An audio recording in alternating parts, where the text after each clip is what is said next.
How to create a price table with an Excel file on WISE-PaaS.SignageCMS. If you own a coffee shop or any kind of restaurant and apply a digital menu board solution, you probably update menu items or prices occasionally.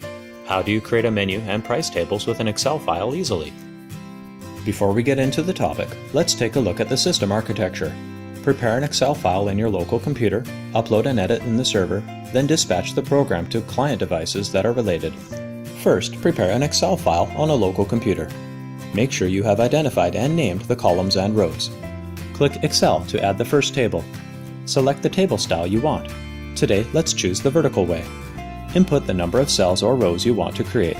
Since there are a total of 26 rows in our pre-edited Excel file, we then input the number 26 in the space. Name the Excel file and click Confirm. Drag the table to the desired place and adjust the table size as you want. Edit the font and font size in the playlist. Instead of typing the table content one by one, we can choose to insert the data source through the Excel file, which is more efficient. Click Excel File, select, and then choose the one we wish to insert in the menu. As we plan to create a table of 25 kinds of best soups, select 25 best soups as our related menu table.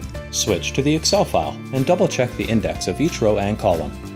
As we want to spread the table from the column of item, which starts at row 2, we then insert 2.0 as its row index and item as its column index. Choose and click the button Column Spread.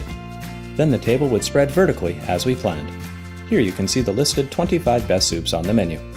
Now let's follow the previous steps and create a second table as the price list for 25 best soups.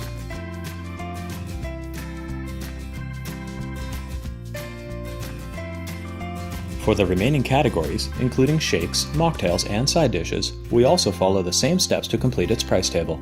After we have completed editing all the price tables on one menu, don't forget to click and choose the program block, name the program, and save it. Now let's dispatch the digital menu to the client devices in our chain restaurants. Set up the client time, select the client devices, and execute the program. Here you will see the final digital menu board we have just completed. Now what if we want to change the menu prices? Open the Excel file and change the price of one menu item. Remember, when changing a menu item or price, always change it from headquarters local computer instead of a branch store's client device. Go back to the media bank. Re-upload the Excel file we have just updated. The system will replace the file with the new version automatically. We have modified the price of summer bean salad from $14.55 to $10.55. After we dispatch the new menu to client devices, you will see the menu with the updated prices as well.